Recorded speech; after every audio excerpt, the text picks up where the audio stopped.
नहमदुहु व नसल्ली व नसल्लिमु अला रसूलिहिल करीम।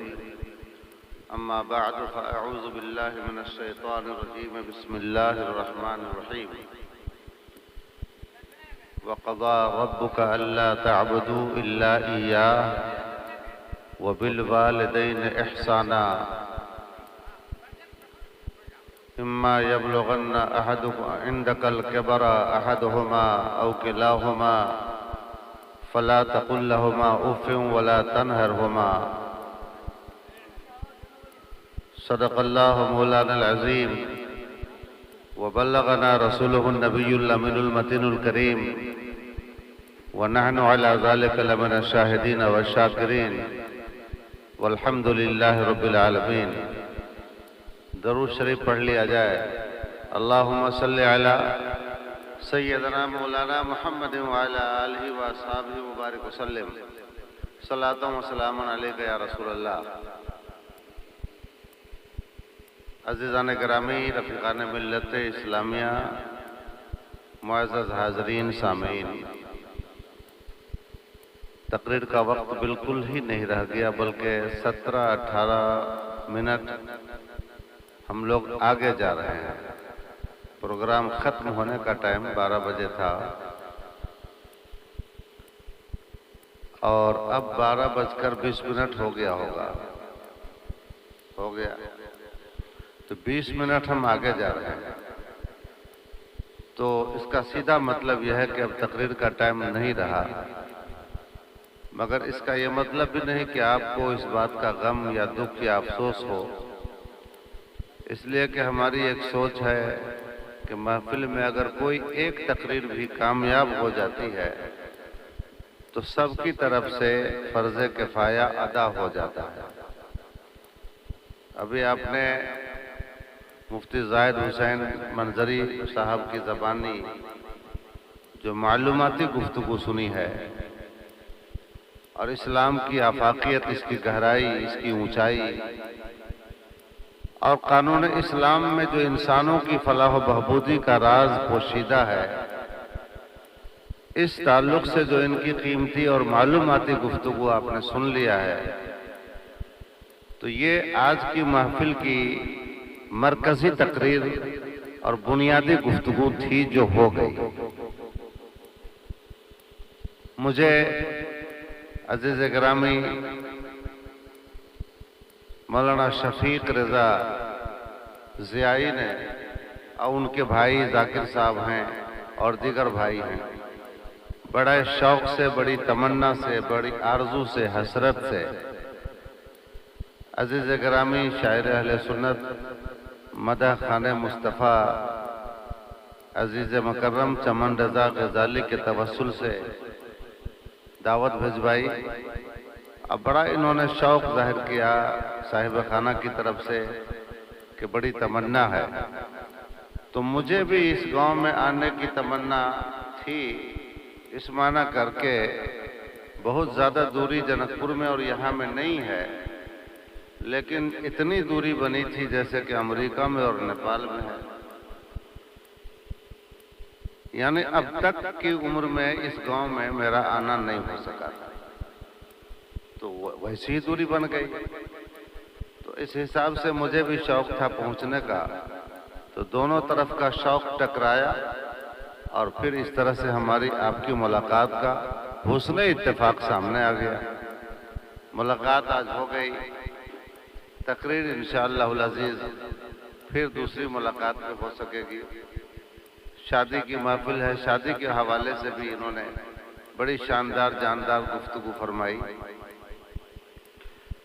नाम इन्होंने आज की महफिल का अज़मत वालिदैन रखा है।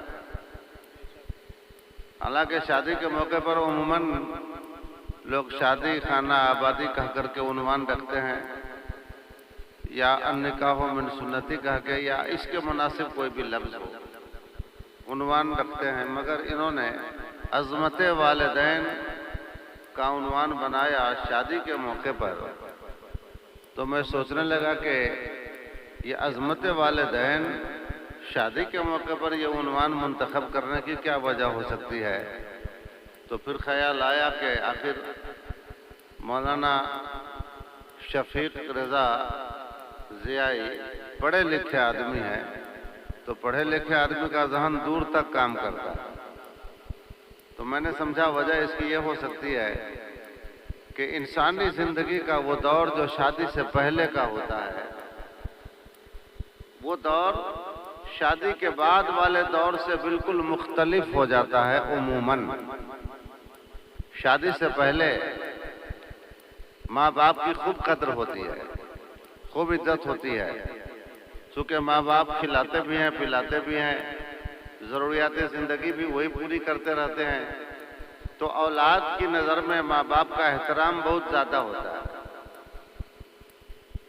कोई दूसरी जिंदगी उसकी जिंदगी में दखील भी नहीं होती है, लिहाजा माँ बाप का पूरा पूरा एहतराम औलाद की तरफ से हो जाता है। खतरा कब पैदा होता है? जब शादी हो जाती है। उसके बाद से ही खतरा का अंदेशा मंडलाने लगता है कि औलाद अपनी जगह पर उसी रविश पर कायम है कि नहीं है। जो अदब, जो एहतराम, जो ताजीम शादी से पहले औलाद के दिल में माँ बाप के लिए थी, अब शादी के बाद वही अदब, वही ताजीम, वही इकराम, वही एहतराम, वही खुलूस, वही अकीदत, वही मोहब्बत, वही जज्बे ताजीम और तकरीम बाकी है कि नहीं। तो उमूमन इस खतरे की मंजिल में नौजवानों के कदम बहक जाते हैं। बीबी की जुल्फे गिरहगीर में मुब्तला हो जाता है और फिर उसके दिल में भाई बाप की जगह उसका ससुर ले लेता है, माँ की जगह उसकी सास ले लेती है, भाई की जगह उसका साला ले लेता है, और बहन की जगह, अब सब हम ही कहें कि कुछ आप लोग भी बोलिएगा, बहन की जगह साली ले लेती है। उमूमन शादी के बाद उसकी जिंदगी का पैराग्राफ बदलता है, उसकी सोच में, फिक्र में, ख्याल में ये इनकलाब आता है।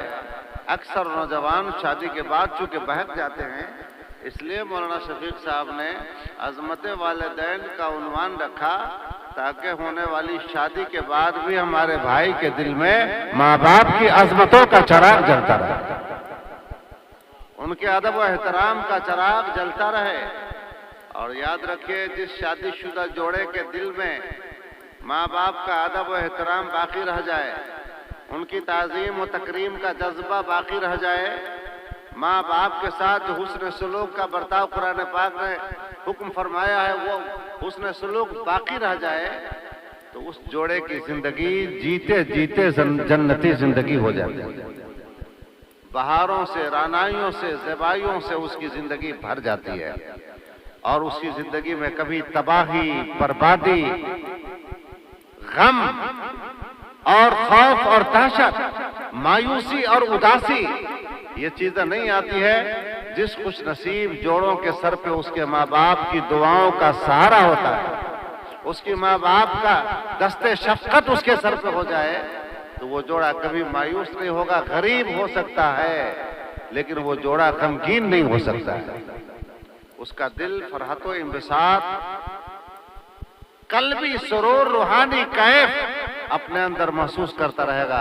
लिहाजा मेरे दोस्तों, वालिदैन की अजमत, माँ बाप का एहतराम इस कदर मोहतम बिशान चीज है कि कुरान पाक में अल्लाह रब्बुल इज्जत ने इरशाद फरमाया, वक़ज़ा रब्बुका अल्ला तअबुदू इल्ला इय्याह,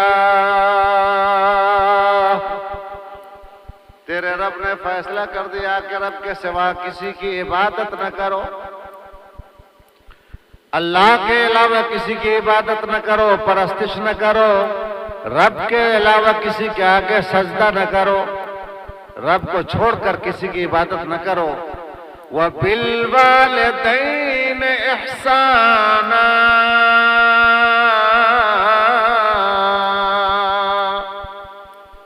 और माँ बाप के साथ भलाई करो। अल्लाह रब्बुल इज्जत ने अपनी इबादत के बाद सानवी दर्जे पर माँ बाप का जिक्र फरमाया। अपनी इबादत के बाद माँ बाप के साथ हुस्न सलूक का तज़किरा फरमाया है। तो ये इतनी बड़ी अहमियत है इसकी माँ बाप के साथ हुस्न सलूक करने की।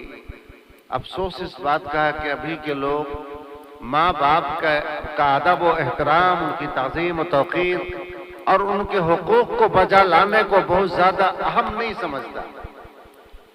अभी आपने कितनी शानदार जानदार मालूमाती, बल्कि मसलक अहले सुन्नत, मसलक आला हजरत की तर्जुमानी करती हुई गुफ्तगू आपने मुफ्ती जाहिद रजा मंजरी की ज़बानी सुना। लोगों ने इस मसलक को बदनाम कर दिया, बदनाम कर दिया कि आला हजरत का मसलक आला हजरत एक ऐसा मसलक है जो दुनिया में वजूद पाया है, जिस मसलक में माँ बाप का अदब एहतराम हो न हो, कब्रों का एहतराम खूब होना चाहिए। माँ बाप की जरूरियात पूरी करो न करो, मगर मज़ारात पे खूब कीमती से कीमती चादरें डाला करो। माँ बाप को जेब खर्च दो न दो जरूरी नहीं है, मगर पीर साहब अगर घर पे आ जाए तो कर्जा लेके भी मुर्गा खिलाना पड़े तो खिलाओ।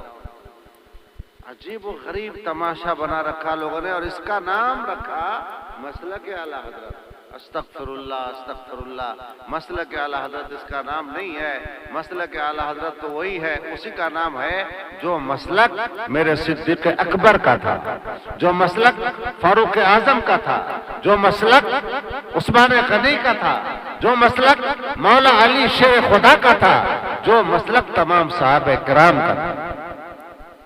अब आप साहबे किराम की जिंदगियों का मुताला करो, साहबे कराम को मबैश 1.25 लाख साहबे कराम की जिंदगियों का मुताला करो, आपको एक सहाबी के बारे में भी नहीं मिलेगा कि उन्होंने आकाए करीम सल्लल्लाहु ताला अलैहि वसल्लम के मज़ार पे तो कीमती से कीमती चादरें चढ़ाई और माँ बाप की खिदमत से एराज किया, बल्कि चादर चढ़ाने का तो सबूत ही नहीं मिलता। एक चादर आला हजरत ने लिखा है, एक चादर औलिया किराम की कब्रों पे चढ़ा दी जाए। चढ़ाने की वजह क्या? ध्यान से सुनिएगा। चढ़ाने की वजह क्या? ताकि साहिब कब्र की अजमत लोगों पर जाहिर हो जाए, लोग समझने लग जाएं कि ये कब्र वाले कोई आम लोग नहीं थे, बल्कि अल्लाह के मुकर्रम मखसूस बरगुज़ीदा बंदे थे। उनकी कब्र है, इस बात को जाहिर करने के लिए उनकी कब्र पर एक चादर डाल दी जाए, ताकि देखने वाला देखे और समझे कि ये मुकर्रब खुदा की कब्र है, खुदा के बरगुज़ीदा बंदे की कब्र है, अल्लाह के वली की कब्र है। तो वहां खड़े होकर दुआ करें अल्लाह की बारगाह में, इन बुजुर्गों का वसीला ले और तलब खुदा से कर। इस मकसद के पेश नजर चादर चढ़ा दी जाए ताकि पहचान बन जाए। और कान खोल के अच्छी तरह होश गोश के साथ सुन लीजिए कि चादर चढ़ाने से चादर का कोई फायदा साहिब कब्र को नहीं मिलता। क्या समझा आपने? चादर का कोई फायदा साहिब कब्र को नहीं मिलता, इसलिए कि उनको आपकी चादर की जरूरत तो है नहीं।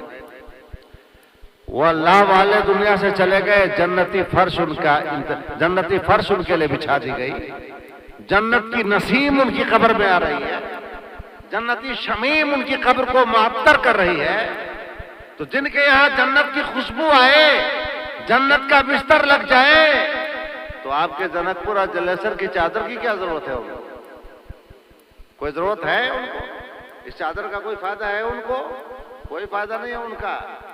हाँ, अगर आप उसी जगह पर चादर की जगह पर कोई सब्ज टहनी डाल दीजिए कब्र के ऊपर, या फूल डाल दीजिए या सब्ज टहनी डाल दीजिए, तो जब तक उसकी सब्जी हरियाली शादाबी जिंदगी बाकी रहेगी, तब तक वो तस्बीह करती रहेगी और उसका फायदा साहिब कब्र को मिलता रहेगा। मगर ये चादर तो बेचारी तस्बीह नहीं कर रही है, तस्बीह हवानी।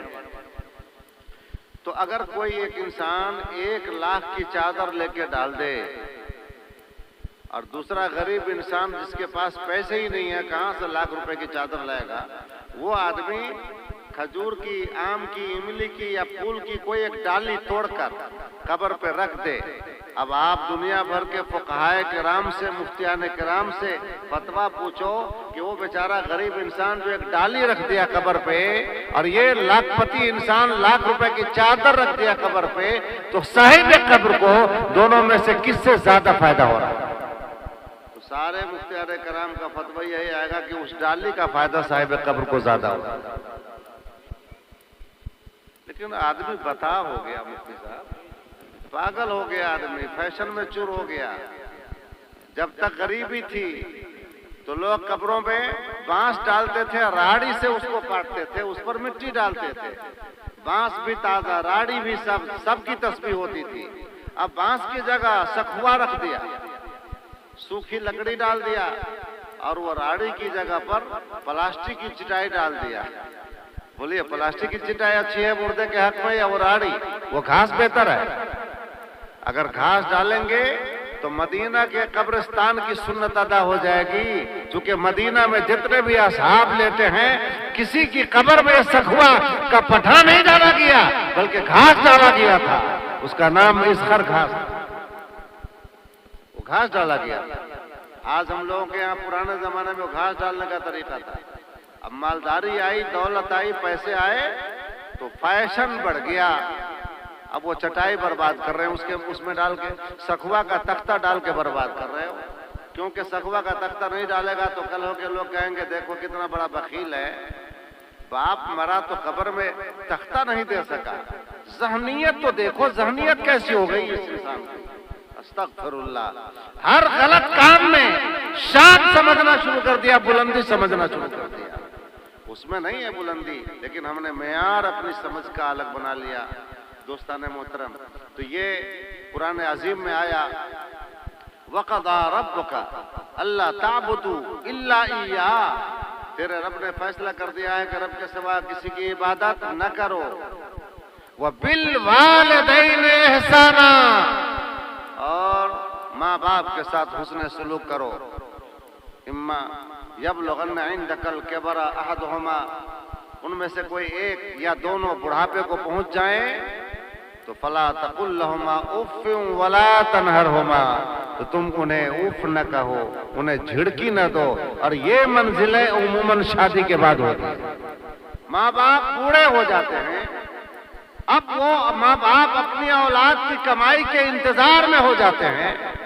वक्त नाजुक शादी के बाद आता है कि अब ये औलाद अपने माँ बाप के साथ कैसा बर्ताव कर रहे हैं। पहले तो बहुत बेहतर था, जाहिर बात है कि औलाद कमा नहीं रही थी, चार पैसे ला नहीं रही थी। आप अपनी जिंदगी में मोहताज थे माँ बाप के, तो जब तक मोहताज थे तब तक तो आपने खूब इकराम किया, एहतराम किया, ताज़ीम किया, खिदमतें की, उनकी रज़ाखोरी किया। खतरा तब आता है जब आप जवान हो जाएं और आपकी शादी हो जाए। तो खतरा जब आता है तो तब के लिए कहा गया कि जब ये माँ बाप में से कोई एक या दोनों बुढ़ापे को पहुंच जाएं, तो बुढ़ापे को पहुंच जाएं तो अब इस बात की जरूरत है कि तुम अपनी जबान भी उनके लिए शबनमी बना लो, अपनी जबान मीठी बना लो, अपना लहजा मीठा बना लो। कैसे माँ बाप से बात करो, तरीका कुरान बताता है। अल्लाह फला तकुल लहुमा उफ वला तनहरहुमा, माँ बाप को उनकी किसी बात के जवाब में उफ न कहो, वला तनहरहुमा, और उन्हें झिड़की न दो, डांटो नहीं, जोर से न बोलो, ऊंची आवाज में न बोलो। वकुल लहुमा कौलन करीमा, और उनसे नर्म शाइस्ता अंदाज में गुफ्तगू करो, एकदम दब के गुफ्तगू करो। वक़्फ़िद लहुमा जनाह ज़ुल्ल मिनर रहमा, और उनके लिए खिदमत के बाजू बिछा दो। सुभान अल्लाह। जरा आप सब बोल दीजिए। आज बहुत दिनों के बाद ऐसी महफिल मिली है कि लोग सुनते बड़े ध्यान से हैं, अब बोलते बहुत कम है। सुनते बड़े ध्यान से हैं, अब बोलते बहुत कम है। अमूमन हम तो ऐसी महफिल में, बल्कि सारे लोग ऐसी महफिलों में जाते हैं कि जहां लोग सुनते समझते कम है, अब बोलते बहुत ज्यादा है, बोलते बहुत ज्यादा है। आज पहली बार देख रहा हूं कितने दिनों के बाद ऐसे मजमा से मुलाकात की। आपका ननिहाल है इसलिए असर है, माशाअल्लाह। आप ज्यादा ना बोले ठीक है, लेकिन सुने गौर से। जनाह ज़ुल्ल, जनाह कहते हैं इस हिस्से को, हाथ के इस हिस्से को कहते हैं। तो गोया का इशारा इस जानिब है कि जब माँ बाप तुम्हारे बूढ़े हो जाएं और तुम्हें अपने बाजुओं में लेना पड़े तो अपने बाजुओं में लेकर के अपने माँ बाप की जरूरियात को पूरी कराना, एक जगह से दूसरी जगह ले जाना। ये उस मौके पर ये ज्यादा औलाद की जरूरत पड़ जाती है जब माँ बाप बूढ़े हो जाएं। और आखिर में आया, टाइम हमारा बिल्कुल खत्म हो चुका था, फिर भी मैंने इतना टाइम आपका ले लिया। देखिए मिनट मेरा बहुत ज्यादा दुश्वार गुजर रहा है। तो अब चलिए, मैं समझता हूँ कि इस गुफ्तगू को तशने बयान रखते हैं, पूरी आयत करीमा पढ़ करके फिर इंशाल्लाह किसी दूसरी मुलाकात में बयान पेश कर सकेंगे। आज की मुलाकात में इतनी बात हो गई तो बहुत काफी है। 2-3 शेर पढ़ देता हूँ, उसके बाद सलातो सलाम पढ़ लेंगे हम लोग। जरा मोहब्बत से एक बार दरूद पाक पढ़ लीजिए। अल्लाहुम्मा सल्ली अला, ज्यादा टाइम लग जाएगा उसमें, कलाम पढ़ देते हैं, 2-3 शेर समाप्त कर लीजिए।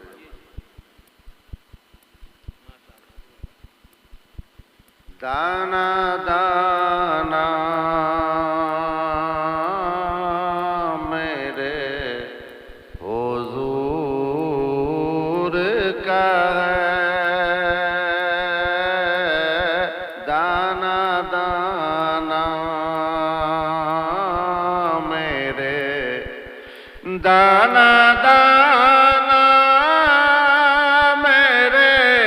हुजूर का है, कुल खजाना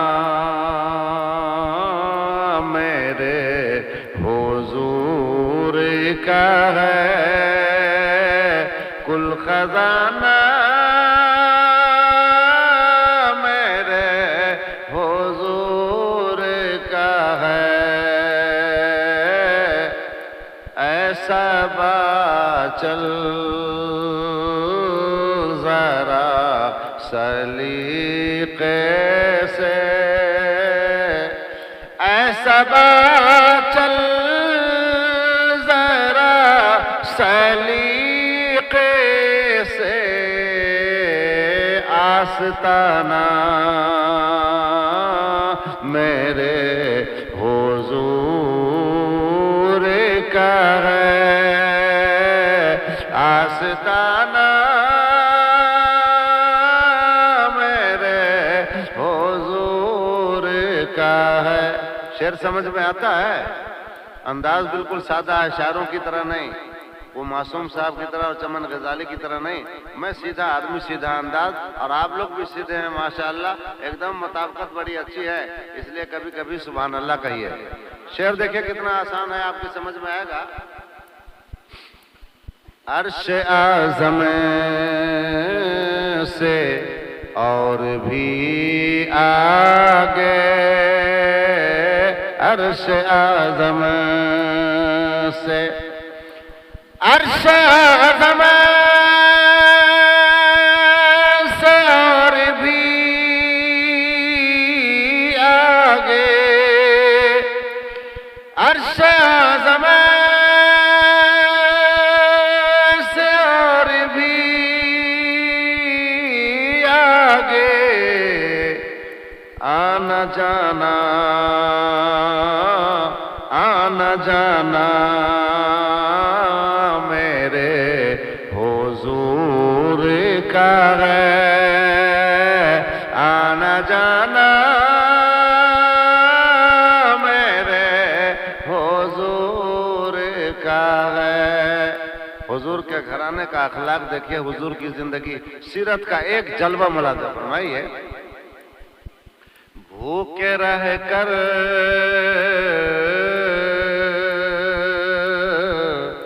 खिलाए गैरों को, भूखे रह कर खिलाए गैरों को, भूखे रह कर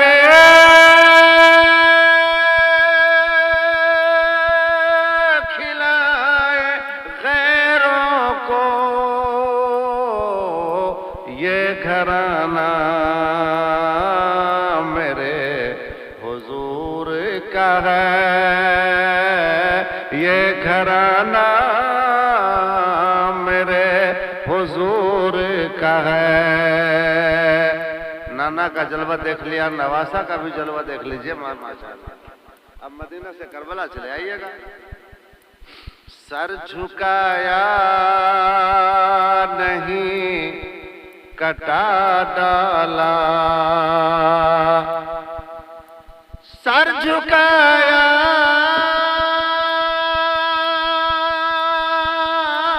नहीं कटा डाला, सर झुकाया नहीं कटा डाला, वो नवासा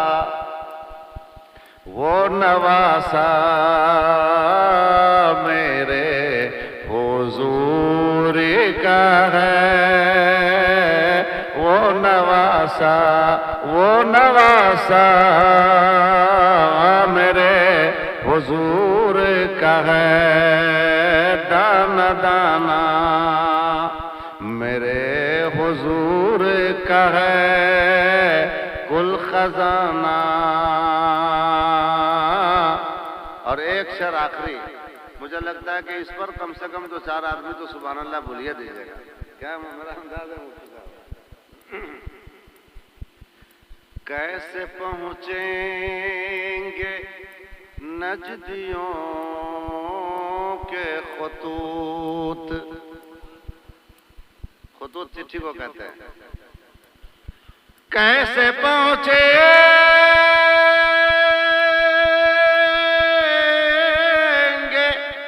नजदियों के खतूत, कैसे पहुंचेंगे नजदियों के खतूत। डाक खाना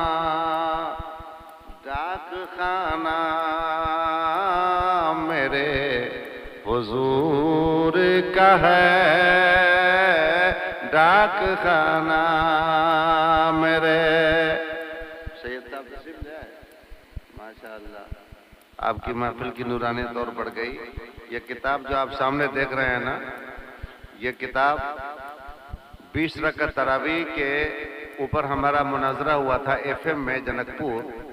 तो जो उसमें मुनाजरे में मैंने सवालों का जवाब दिया था और सबूत दिया था, उसको बाज़ाब्ता कलमी शक्ल दे दी गई है, तहरीरी शक्ल दे दी गई है, और ताकि यादगार रह जाए। फिर मुकम्मल एक फतावा की किताब आने वाली है, लेकिन एक एक चैप्टर का अलग अलग, उसमें अलग अलग किताब निकाल दी गई है।